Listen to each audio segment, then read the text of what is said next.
Hello guys, welcome to my YouTube channel. So this is 100 days of machine learning day 19. इस video में हम पढ़ेंगे normalisation and types of normalisation. चूँकि हमने start किया था फीचर इंजीनियरिंग और पिछले वीडियो में हम देख चुके हैं स्टैंडर्डाइजेशन। ये बिल्कुल उसी का बाई है। Today we will be going through all the steps of normalisation, mathematics and practical work. मैंने यहाँ पे एक प्रोजेक्ट किया है, इसी में हम इसको कवर करेंगे, but first we need to understand the basic concept of it. Okay, what is normalisation. Normalisation का जो डेफिनेशन है पहले हम वो समझने की यहाँ पे कोशिश करते हैं। मैं इसको थोड़ा सा मिनिमाइज़ करता हूँ, बहुत ज़्यादा मिनिमाइज हुआ,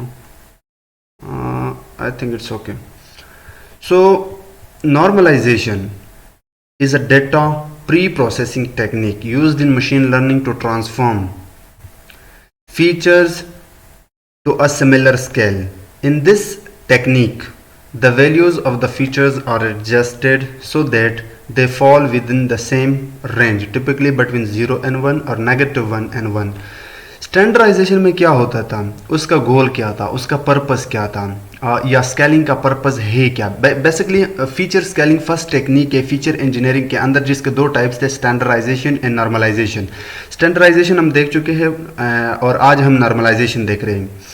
स्टैंडर्डाइजेशन भी सेम काम करता था कि अगर आपके पास एक डेटा सेट है और वहाँ पे जो फीचर्स है like this age and salary, let's say हमारे पास ये दो फीचर्स हैं, इन दोनों को इक्वल इंपॉर्टेंस देना। मॉडल क्या करेगा कि मॉडल ज़्यादातर डोमिनेट करेगा सैलरी की साइड पे, क्योंकि सैलरी की रेंजेस ज़्यादा हैं। यहाँ पे रेंजेस 2 और 3 में हैं, यहाँ पे रेंजेस हंड्रेड्स में हैं। यहाँ पे मॉडल अगर आप स्टैंडर्डाइजेशन या नॉर्मलाइजेशन अप्लाई नहीं करते तो आपका जो मॉडल है या एल्गोरिदम है वो सैलरी की साइड पे बाइस करेगा, यानी डोमिनेट करेगा सैलरी को, क्योंकि इसकी रेंजेस ज़्यादा हैं। यही सेम काम करता है normalisation, same like standardisation. Now the question is कि कब नॉर्मलाइजेशन यूज़ करें या कब स्टैंडर्डाइजेशन, वो नेक्स्ट हम देखेंगे। इस वीडियो के एंड में 20 इंटरव्यू क्वेश्चन है रिलेटेड नॉर्मलाइजेशन एंड स्टैंडर्डाइजेशन, वहाँ पे ये फ़र्क कवर हो जाएगा। बट नॉर्मलाइजेशन सेम काम करता है कि आपके फीचर्स को इक्वल इंपॉर्टेंस देता है, ठीक है। जब आप नॉर्मलाइजेशन अप्लाई करते हो तो आपकी रेंज बन जाता है 0 और 1 के दरमियान में या -1 और 1 के बीच में, ठीक है। ये हम प्रैक्टिकली देखेंगे। फर्स्ट टाइप है mean max scaler. Actually this is normalisation, इसको आप नॉर्मलाइजेशन भी कहते हो, मीन मैक्स स्केलर भी कहते हो। सेम लाइक स्टैंडर्डाइजेशन में क्या होता था, वहाँ पे उसको आप जेड टेबल भी कहते हो, जेड नॉर्मलाइजेशन भी कहते थे। ये भी बिल्कुल सेम है कि आप इसको मीन मैक्स स्केलर भी कहते हो एंड नॉर्मलाइजेशन भी कहते हो। इसको समझने के लिए ये डेटा सेट मैंने लिया है, ठीक है। मैं क्या करता हूँ, यहाँ पे आके इस मीन मैक्स स्केलर का जो फार्मूला है इसको इम्प्लीमेंट करता हूँ कि नॉर्मलाइजेशन अप्लाई करने के बाद हमारे पास जो रिज़ल्ट आता है उसका जो रिज़ल्ट है वो किस तरह दिखाई देता है। देखना, अब मैं क्या करता हूँ, मैं इसी फार्मूले को यूज़ कर रहा हूँ, this one, x minus x mean divide by x max minus x mean. Actually यहाँ पे आप नोट करना, ये जो चीज़ है, this thing, this 5 is actually your x, okay, this all are your x। मैं क्या करता हूँ, मैं इसी फार्मूले को इम्प्लीमेंट करूँगा एज वाले कॉलम पे। इसको मैंने नॉर्मलाइज करना है। कैसे, x will be equal to I am going to take this x value, let's say I am going to take this first value, that is 5 minus इस कॉलम में जो सबसे मिनिमम वैल्यू है आपने वही उठाना है। मिनिमम वैल्यू है 3 according to this formula.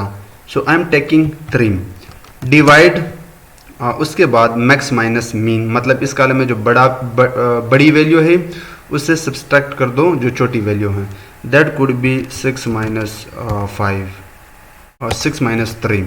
Okay, आपके पास रिजल्ट क्या आएगा, result will be 5 minus 3 will become 2 and 6 minus 3 will become 3। It will become 2 divide by 3। आपके पास रिजल्ट क्या आएगा, मैं प्रैक्टिकली दिखा देता हूँ ताकि आप लोग समझ सके। I am going to open calculator, बिल्कुल इस साइड पे मैं ये चीज़ आपको दिखाऊंगा। What I am going to do, I am going to take 2 divide we have 3. okay, so it will become this 0.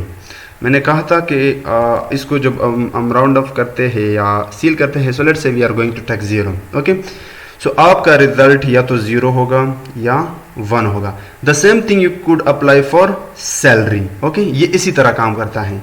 सो आगे मजीद टाइप्स देखने से पहले let's do some practical work.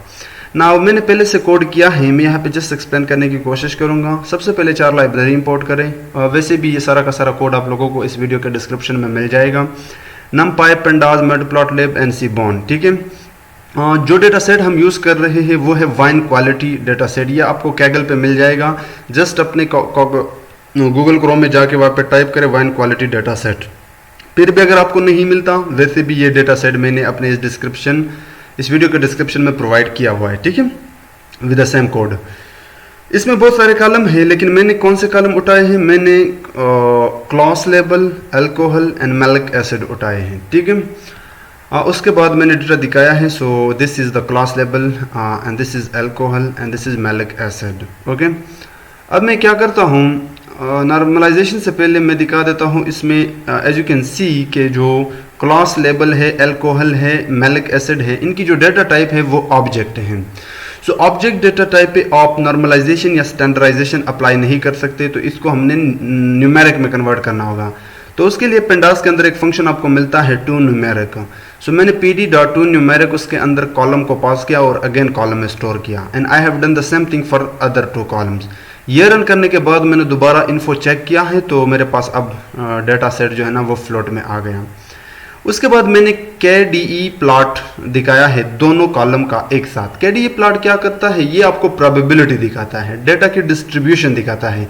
अब इस प्लॉट को समझने की कोशिश करना, ये बहुत इंटरेस्टिंग है. The blue color represent alcohol column values or data distribution and malic acid represent the yellow color. Okay, so normally इस डेटा का जो डिस्ट्रीब्यूशन है वो है 0 एंड 1.75 के बीच में. ठीक है, अल्कोहल का जो है वो है 0 से 1.75 के बीच में. और आपके जो सेकंड वन है malic acid, not malic acid, या malic acid, this blue colour, it's not blue colour, yellow colour, इसका भी लगभग 0 एंड दिस 1.25 के बीच में है. सो एक्चुअली ये यहाँ पे हमें डेटा की ऑब्जर्वेशन बता रहा है. जब भी आप डेटा देखना चाहते हो कि मेरा डेटा की ऑब्जर्वेशन कहाँ से कहाँ तक है, उनके रेंजेस क्या है, so this are the range 0 and 175 के बीच में रेंज है. ठीक है, फ्लोट में. इस चीज़ को अगर आपने देखना है तो उसके लिए आप KDE प्लॉट यूज़ कर सकते हो. ये मैंने इसलिए दिखाया कि जब मैं नॉर्मलाइजेशन अप्लाई करूँगा on the same alcohol and malic acid, उसके बाद फिर यही सेम प्लॉट में यूज़ करूँगा और देख लेना कि कितना फ़र्क आता है. सो क्लास लेवल को जस्ट मैंने वैल्यू काउंट्स किया है, मैंने जस्ट चेक किया है.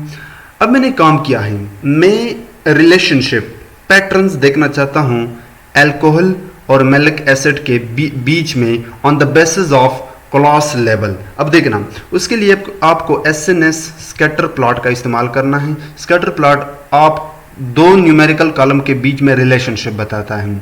ठीक है, कि एक चीज़ के घटने से वो दूसरा चीज़ बढ़ता है या एक चीज़ के बढ़ने से वो दूसरा चीज़ घटता है या बढ़ता है. So this are all about relationship. So X पे मैंने अल्कोहल दिया, right here this are alcohol, and Y पे मैंने दिया malic acid, this are malic acid. So अगर आप इस प्लॉट को देखो तो आप देख सकते हो कि 0.2 एक्चुअली 0 आप कंसिडर करो एंड 1.6 के बीच में जो डेटा है वो लाई करता है. ठीक है, जो सबसे ज़्यादा डेटा है वो तो आपका 0.2 एंड 1 के बीच में, 0 एंड 1 के बीच में लाई करता है. ठीक है, ज़्यादातर, और बहुत से आउटलायर्स भी है यहाँ पे और डेटा बहुत ज़्यादा स्कैटर भी है. अब मैं क्या करूँगा, नेक्स्ट मैं ट्रेंड टेस्पलेट मारूंगा. मैंने बताया था कि जब भी आप स्टैंडर्डाइजेशन या नॉर्मलाइजेशन अप्लाई करते हो तो वो हमेशा ट्रेंड टेस्पलेट के बाद ही करना. सो मॉडल सिलेक्शन से आपको मिल जाएगा ट्रेंड टेस्पलेट, फिर x train, x test, y train, y test. ये हम कई प्रोजेक्ट एंड कई मशीन लर्निंग वीडियोस में कर चुके हैं ऑलरेडी, तो मैं आप पे ज़्यादा एक्सप्लेन नहीं करता. उसके बाद मैंने डेटा से क्लास लेवल को ड्रॉप किया, मतलब अल्कोहल और मैलिक एसिड को मैंने इस दो वेरिएबल्स को दिया, और यहाँ पे क्लास लेवल को मैंने y train and y test को दिया। उसके बाद अब मैं नॉर्मलाइजेशन अप्लाई कर रहा हूँ, और वो भी मीन मैक्स स्केलर।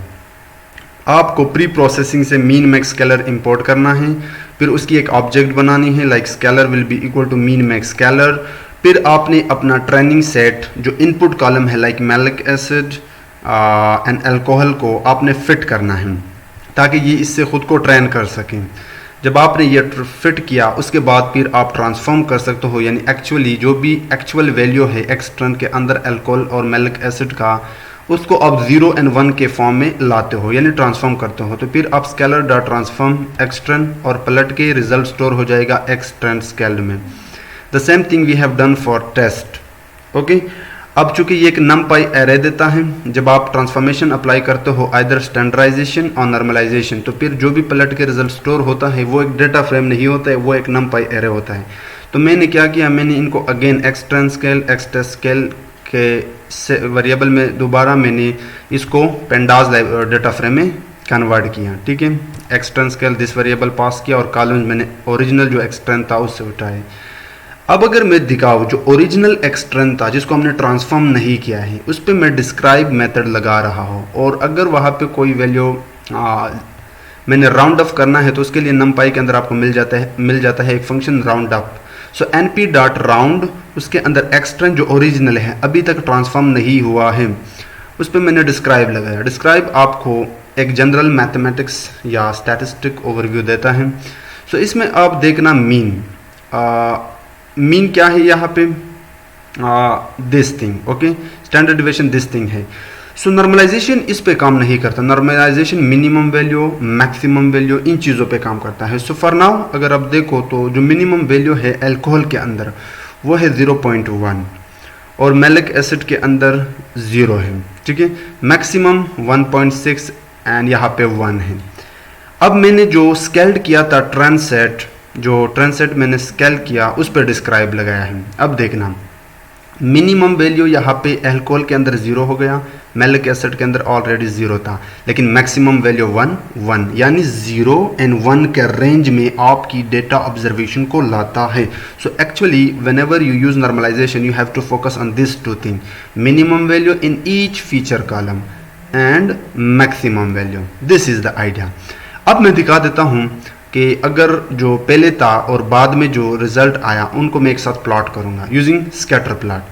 सो कुछ खास कोड नहीं है, पिछले वीडियो में जब हमने किया था वही सेम कोड है। एक्चुअली यहाँ पे हम जस्ट स्कैटर कर रहे हैं डेटा को एक्स एंड वाई एक्सेस में। सो एक्स ट्रेंड यानी जो ओरिजिनल है जिसको अभी तक जिस पे हमने मीन मैक्स स्केलर अप्लाई नहीं किया है, उसके अंदर अल्कोहल एंड मैलिक एसिड को उठाया, फिर हमने सेट किया टाइटल को before scaling and again scatter लगा के हमने एक्सट्रेन स्केल्ड जिस पे नॉर्मलाइजेशन अप्लाई किया, actually mean max scalar. Again alcohol and malic acid उठाया और फिर एक टाइटल डिस्प्ले किया after scaling. So this is before scaling data observation and after scaling. तो अगर आप देखें तो हमेशा की तरह शेप में कोई फ़र्क नहीं आएगा। आपका डेटा पहले भी 0.2 एंड 1.6 में लाई करता था, जिसकी शेप बिल्कुल सेम वही है। यहाँ पे आफ्टर स्केलिंग भी शेप वही है, बट आप देखना रेंजेस, ये जो रेंज है इसमें काफ़ी फ़र्क आया है। 0.2 1.6 यहाँ पे देखो 0 and 1। सो जब भी आप नॉर्मलाइजेशन अप्लाई करते हो ये आपकी डेटा की रेंजेस को 0 and 1 के बीच में लाता है। ठीक है, कभी कभी क्या होता है -1 और 1 के बीच में लाता है। अब मैं वो प्लॉट यूज़ करूँगा जो हमने यहाँ पे यूज़ किया था कि डेटा में फ़र्क क्या आया। अब यहाँ पे देखो बिल्कुल एक दूसरे के ऊपर आ रही हैं, और कोई यहाँ पे अगर आप देखें तो मैलिक एसिड कुछ केसेस में डोमिनेट भी कर रहे हैं। So I have use the same code, this is the before, जो ऊपर हमने कोड किया वही सेम कोड है KDA वाला, एंड वही सेम कोड है, लेकिन इस टाइम हमने एक्सट्रेन स्केल्ड पास किया, यहाँ पे एक्सट्रेन पास किया था। अब देखना दिस इज़ द रिज़ल्ट। अब देखो मैंने क्या कहा था कि आपका जो स्केलिंग है नीचे बिल्कुल आप एक्स एक्सिस पे देखो 0 and 175 के बीच में था, लेकिन अब नेगेटिव 0.2 से लेकर 1.2 के बीच में आपकी मैलिक एसिड है, एंड 0 एंड 0.8 के बीच में मैलिक एसिड है, सॉरी अल्कोहल है, ठीक है, दिस ब्लू कलर। सो अब ज़ाहिर सी बात है, आप देख सकते हो कि डेटा की जो ऑब्जर्वेशन है वो बिल्कुल एक रेंज में आ गया, दोनों को इक्वल इम्पोर्टेंस दिया। सो इसी तरह आप अप्लाई करते हो normalization using min max scaler. Now let's talk about the types of standardization. Second one है मीन स्केलिंग। पहले हमने देखा मीन मैक्स स्केलिंग। ये क्या करता है, it is used to it is a way to implement feature scaling. बिल्कुल feature scaling के लिए यूज होता है। What mean normalization does is that it calculates and subtracts the mean for every features.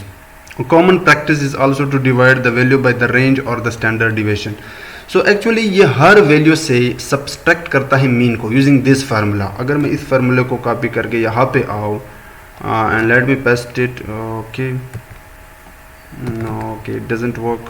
Let me copy it again and let me paste it. This is the formula for mean scaling.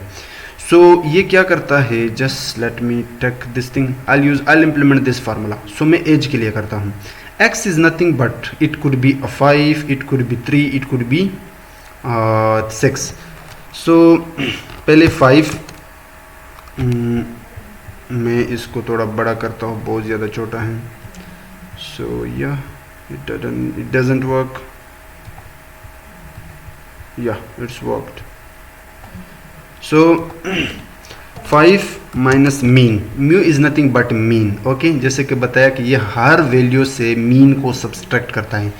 अब अगर in mean आप कैसे निकालते हो, 5 and 3 11, sorry not 11, 5 and 3 8 and 6 14, 14 divide by this 3 values. Mean आप इस तरह निकालते हो कि sum of total values divide by number of values. So 14 by 3 अगर आप करते हो तो आपके पास जो भी रिजल्ट आएगा that will be your mean. So I am taking 14 divide by 3 because we have 3 values. 4.6666 is your mean. So मैं यहाँ पे जस्ट उठा रहा हूँ 4.66 लाइक दिस और जस्ट 6। इसको आप डिवाइड कर दो maximum and minimum value. So max is your 6 and minimum value is your 3। मैं ये पोर्शन कर रहा हूँ, ठीक है। So this is 3। अब इसका जो भी रिजल्ट आएगा this will be according to this formula. अब आप इसको कैलकुलेट करना। इसको आप किस तरह इम्प्लीमेंट करते हो, मैं इम्प्लीमेंट नहीं करूँगा, अदरवाइज वीडियो बहुत लंबी हो जाएगी। You can do the same thing. आप यहाँ पे अगर मीन स्केलिंग यूज़ करते हो तो आप प्री प्रोसेसिंग से यहाँ पे जो इसके लिए मिलता है मीन, जस्ट लेट मी, इसके लिए क्लास से मुझे अभी याद नहीं है, बट एक अच्छा सा क्लास होता है इसके लिए mean. Okay, why it's not working, I don't know. अच्छा, ये इसलिए काम नहीं कर रहा है क्योंकि मैंने ऊपर सेल्स रन नहीं किए। सो जब भी आप मीन स्केलर यहाँ पे इम्प्लीमेंट करते हो तो वो भी आपको प्री प्रोसेसिंग से मिल जाएगा, same like mean max scalar, यहाँ पे मीन स्केलर होगा, ठीक है। नेक्स्ट है आपके पास absolute scaling. So absolute scaling का भी आपको scikit-learn के अंदर क्लास मिल जाएगा। इसका सिंपल सा फंडा है कि ये भी स्केल्स करता है फीचर्स के वैल्यू को, बट इसकी रेंज हमेशा -1 and 1 के बीच में होगी। जो फार्मूला है वो ये है कि हर वैल्यू उस फीचर का डिवाइड करते हो जो मैक्सिमम वैल्यू होगा उस कॉलम के अंदर उसके साथ, लेकिन उस मैक्सिमम वैल्यू का आप एब्सोल्यूट भी निकालते हो। दिस इज़ द फंडा। लास्ट वन है रोबस्ट स्केलिंग, ठीक है। रोबस्ट भी बिल्कुल यही काम करता है कि ये भी नॉर्मलाइजेशन टेक्निक है जो हैंडल करता है मोस्टली आउटलायर्स को और जो एक्सट्रीम वैल्यूज़ होते हैं डेटा सेट के अंदर उनको। ये नॉर्मलाइजेशन टेक्निक जो मीन मैक्स स्केलिंग था या जेड स्कोर स्केलिंग है यानी स्टैंडर्डाइजेशन वाला, वहाँ पे आउटलायर्स बहुत सेंसिटिव होते हैं, तो रोबस्ट जो नॉर्मलाइजेशन है ये मीडियन और इंटर क्वार्टाइल्स को इस्तेमाल करके डाटा को स्केल करता है और स्पेशली ये यूज़ होता है आउटलायर्स के अगेंस्ट। ठीक है, सो इसका फार्मूला जो है कि कॉलम का हर वैल्यू उससे माइनस कर दो मीडियन। मीडियन आप किस तरह कैलकुलेट करते हो, जो आपके कॉलम के अंदर जो मीडियन वैल्यू हो वो उसको डिवाइड करते हो इंटर क्वार्टाइल रेंज। इसके लिए भी आपको एक क्लास मिल जाएगा साइकिड लर्न के अंदर। तो अब हम बात करेंगे इंटरव्यू क्वेश्चंस पर। गाइस ये बहुत इंटरेस्टिंग पार्ट है, इसको मिस मत करना क्योंकि इसमें स्टैंडर्डाइजेशन एंड नॉर्मलाइजेशन का फ़र्क आप लोगों को वाज़ेह हो जाएगा। Now the first question interviewer could ask what is the purpose of normalization techniques in machine learning. मैं इसको जूम इन करता हूँ like this. Solution, normalization technique इस्तेमाल होता है कि वो डेटा सेट के अंदर जितने भी फीचर्स हैं उनको एक ही प्लेटफॉर्म पे लाए, सिंपल सी भाषा में एक ही प्लेटफॉर्म पे लाए, क्योंकि वहाँ पे कुछ कॉलम्स ऐसे होते हैं जो डोमिनेट कर जाए दूसरे कॉलम्स को। तो अगर आप चाहते हो कि आपका डेटा यानी हर फीचर को एक इक्वल इंपॉर्टेंस मिले, देन नॉर्मलाइजेशन और स्टैंडर्डाइजेशन और the best techniques. What is min max normalization, अब ये वो सेम चीज़ है, इसको आप नॉर्मलाइजेशन भी कहते हो, मीन मैक्स स्केलर भी कहते हो। सो ये स्केल करता है डेटा को 0 और 1 के बीच में। ठीक है, ये इस्तेमाल होता है ये तब इस्तेमाल होता है जब डेटा डिस्ट्रीब्यूटेड हो नॉट गॉसियन। अब गॉसियन कहाँ है, स्टैटिस्टिक में आपने पढ़ा होगा कि आपकी डेटा नॉर्मलाइज होता है जहाँ पे मीन सेंटर में होता है, minimum value and maximum value. इसको मैं ज़्यादा यहाँ पे एक्सप्लेन नहीं करूँगा, लेकिन इतना समझो कि मीन मैक्स नॉर्मलाइजेशन तब इस्तेमाल होता है जब डेटा नॉर्मलाइज ना हो। ठीक है, यानी गॉसियन फॉर्म में ना हो, और जब the maximum and minimum values are known, और यहाँ पे जो कम और छोटा वैल्यू हो वो मालूम हो। ठीक है, what is Z score normalization and when should it be used. Now this thing interesting. Z-score normalization scale the data to have a mean of 0 and standard deviation of 1. Actually Z-score is nothing but it is standardization, जो पिछले video में हम पढ़ चुके हैं। तो यहाँ पे इंटरव्यूअर आपको कंफ्यूज कर सकता है mean max normalization and Z-score normalization में। सो अगर आपसे पूछे कि मीन मैक्स नॉर्मलाइजेशन का दूसरा नाम क्या है, then you could simple answer के it is also normalization. Z-score normalization is nothing but it is a standardization. ये क्वेश्चन बहुत इंटरेस्टिंग है कि ये जो डेटा को स्केल करता है तो उसका रिजल्ट 0 एंड 1 के बीच में होता है। I am talking about min max scaler, I think normalization. लेकिन जब Z स्कोर यानी स्टैंडर्डाइजेशन डेटा को स्केल करता है तो वहाँ पे मीन ऑफ 0 होगा एंड स्टैंडर्ड डिविएशन ऑफ 1 होगा। यहाँ पे 0 एंड 1, बट यहाँ पे mean of 0 and standard deviation of 1। It should be used when the distribution of data is Gaussian. ये भी एक इंटरेस्टिंग पार्ट है, यहाँ पे नॉट गॉसियन, यहाँ पे गॉसियन, यानी यहाँ पे नॉर्मलाइज नहीं होना चाहिए डेटा, लेकिन आप स्टैंडर्डाइजेशन तब इस्तेमाल करते हो जब आपका डेटा नॉर्मलाइज हो, बेल कर्व हो। What is the purpose of log transformation normalization. ये एक अच्छा एक और पॉइंट है, नॉर्मलाइजेशन के अंदर ज़रूरी नहीं है कि आपके पास सिर्फ ये जो आज हमने पढ़े like mean max scalar, mean scalar, absolute, robust, और भी है लाइक लॉग ट्रांसफॉर्मेशन जिसको हम आगे देखेंगे। सो इस क्वेश्चन को मैं यहाँ पे छोड़ता हूँ क्योंकि अभी तक आप लोगों को आइडिया नहीं है कि लॉग ट्रांसफॉर्मेशन क्या है, बट स्टिल मैं एक जनरल ओवरव्यू देता हूँ। लॉग ट्रांसफॉर्मेशन इस्तेमाल होता है ताकि वो रिड्यूस करें वैल्यूज़ के रेंजेस को, मतलब वैल्यू को एक स्पेसिफिक रेंज के अंदर लाए अगर आपके वैल्यूज़ बड़े हैं। सो ये भी एक सेम काम करता है लाइक डेटा को स्केल करना। This help in bringing the data to a common scale and removing the effect of outliers. तो ये भी बिल्कुल रोबस्ट की तरह ज़्यादातर इफेक्टिव है आउटलायर्स के against. Next question could be what is the difference between min max normalization and Z score normalization. तो वही सेम है कि मीन मैक्स स्केलर डेटा को स्केल करता है 0 एंड 1 के बीच में, बल्कि स्टैंडर्डाइजेशन क्या करता है, वो डेटा को स्केल करता है mean of 0 and standard deviation of 1। इसमें एक सेकंड डिफरेंस बहुत इंटरेस्टिंग है कि मीन मैक्स स्केलर तब यूज होता है जब डेटा नॉट गॉसियन हो, नॉर्मलाइज ना हो और वहाँ पे मैक्सिमम एंड मिनिमम वैल्यू मालूम हो। बट जो स्टैंडर्डाइजेशन है वो तब इस्तेमाल होता है जब डेटा नॉर्मलाइज हो यानी गॉसियन हो, तब यूज होता है। What is robust scaling and when should it be used. Robust scaling भी इस्तेमाल होता है कि वो डेटा को स्केल करता है, लेकिन तब जब आउटलायर्स वहाँ पे मौजूद हो, क्योंकि it is effective against outliers. ये डेटा को स्केल करता है इंटर क्वार्टाइल रेंज का इस्तेमाल करते हुए instead of minimum and maximum values. वहाँ पे हम क्या करते थे कि x minus mean divide by maximum value and minimum minus minimum value.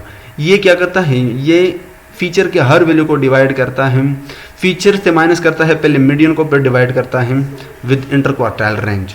ठीक है, next question could B okay, just let me zoom in a bit. This question is interesting. Okay, where is this? What is the purpose of scaling in PCA?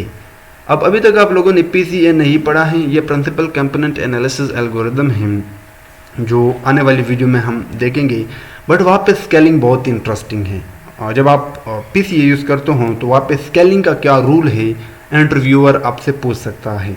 So you could simply answer that scaling is important in PCA because it ensures that the data has equal importance and the direction of maximum variance is not dominated by any one features. So PCA actually works with median and variance. इसमें बहुत सारे concept है जो यहाँ पे मैं cover नहीं करूँगा।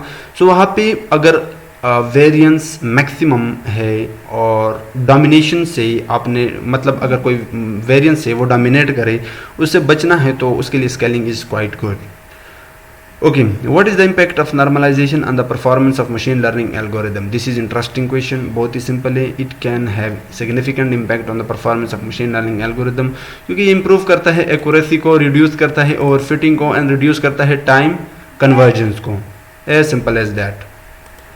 Next question could be, can normalization be applied to categorical data? This is very interesting question. हमेशा याद रखो फीचर इंजीनियरिंग के अंदर फीचर स्केलिंग जहाँ पे दो है, स्टैंडर्डाइजेशन, नॉर्मलाइजेशन, ये दोनों आप कैटेगोरिकल डेटा पे बिल्कुल यूज़ नहीं कर सकते। अगर आपके पास कोई कॉलम या फीचर कैटेगोरिकल है लाइक जेंडर में ए मेल एंड फीमेल, तो वहाँ पे ये यूज़ ही नहीं कर सकते। वो ऑलरेडी 0 and 1 में आ सकते हैं कुछ इनकोडिंग करते हुए, जो नेक्स्ट वीडियो में हम पढ़ेंगे। How can you check if normalization has improve the performance of your model? के मतलब आपने नॉर्मलाइजेशन यूज़ किया, एल्गोरिदम को ट्रेन किया, तो फिर चेक कैसे करेंगे? बहुत सिंपल है, आप पहले जो भी एल्गोरिदम यूज़ करते हो उसको आप एक्स ट्रेन एक्स टेस्ट एक वाई ट्रेन से टेस्ट करते हो, ट्रेन करते हो, फिर टेस्ट करके रिजल्ट निकालते हो। उसके बाद जब आप X train and X test को स्केल्ड करते हो तो आप वही सेम एल्गोरिदम दोबारा उसे ट्रेन एंड प्रेडिक्ट करके उसकी पहले वाले की और सेकंड वाले की रिजल्ट कंपेयर करते हो। As simple as that. When should we use normalization in machine learning? हाँ, अब ये क्वेश्चन बहुत इंटरेस्टिंग है, वीडियो के स्टार्ट में मैंने बताया था। Normalization should be used when the features have different scales. पहला क्वेश्चन n units, ओके, और when the algorithm used is sensitive to feature scales. जब आप डेटा से काम करते हो तो ज़रूरी नहीं कि आप हर एल्गोरिदम इम्प्लीमेंट करो। अगर आप कुछ algorithm like support vector machine, KNN, neural networks, deep learning में उनके साथ काम करते हो तो वो वहाँ पे डिस्टेंस इस्तेमाल करते हैं, फीचर्स के बीच में डिस्टेंस इस्तेमाल करते हैं, वैल्यू के बीच में डिस्टेंस कैलकुलेट करते हैं। तो अगर एक डिस्टेंस आप कैलकुलेट करते हो और वहाँ पे एक वैल्यू दूसरे वैल्यू से बड़ा है, तो डिस्टेंस कैलकुलेट करते वक्त आपका जो एल्गोरिदम है वो बड़े वैल्यू की तरफ डोमिनेट करेगा। सो इन दैट केस आपकी एल्गोरिदम की जो परफॉर्मेंस होगी वो बहुत ही ख़राब होगी, तो वहाँ पे आप नॉर्मलाइजेशन यूज़ करते हो। सो सिंपल आंसर ये है कि जब आपने डेटा को स्केल करना हो और आपने सेंसिटिव एल्गोरिदम के साथ काम करना हो, देन नॉर्मलाइजेशन और standardization is the best technique. What are the benefits of normalization in machine learning? बहुत ही सिंपल है। हाँ, इम्प्रूव करता है मॉडल एक्यूरेसी को। अगर आपका मॉडल का रिजल्ट पहले 60 है, आफ्टर यूजिंग स्केलिंग और नॉर्मलाइजेशन वो रिजल्ट 80, 85 और 90 तक भी पहुंच सकता है। ठीक है।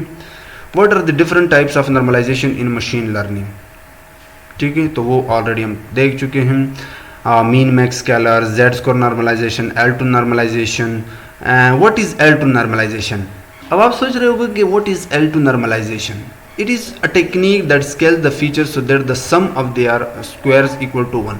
पहले भी मैंने बताया था कि ज़रूरी नहीं कि आप सिर्फ mean max scalar, mean scalar and robust के साथ स्टिक रहे, और भी बहुत सारे टाइप्स हैं, लेकिन जो सबसे ज़्यादा इस्तेमाल होते हैं वो आज हमने कवर किए। Next question could be impact of normalization on the model performance. ये तो वही सेम है। Normalization have a negative impact on the model performance. ये क्वेश्चन बहुत ज़्यादा पूछा जा सकता है। बिल्कुल है। Yes, normalization can have a negative impact on the model performance if the feature scales are already comparable or if the algorithm used is not say. Let's say आप एक ऐसे algorithm इस्तेमाल कर रहे हो जहाँ पे डेटा चाहे नॉर्मलाइज हो या ना हो, मतलब डोमिनेट वैल्यू हो, कम वैल्यू हो, लेकिन वो एल्गोरिथम करेगा कि कहता है कि मैं खुद संभालूंगा, आपको ज़रूरत नहीं है। तो उस केस में अगर आप नॉर्मलाइजेशन करते हो तो हो सकता है कि वो जो मॉडल जो पहले से ख़ुद को प्रिपेयर करके रखा हुआ होता है, मे बी वो उसका परफॉर्मेंस ख़राब हो। सो आज की वीडियो में हमने देखा normalization and types of normalization. So video पसंद आई है तो वीडियो को लाइक करो, चैनल को सब्सक्राइब करो और इस प्लेलिस्ट को लाजमी स्टडी करना। पिछले बहुत सारे वीडियोस हैं उनको लाजमी पढ़ना, क्योंकि फ्रॉम स्क्रैच में मशीन लर्निंग आपको प्रैक्टिकल एंड थ्योरेटिकल सिखाने वाला हूं और साथ ही साथ इंटरव्यू के लिए भी मैं आप लोगों को तैयार कर लूँगा। So see you in the next video.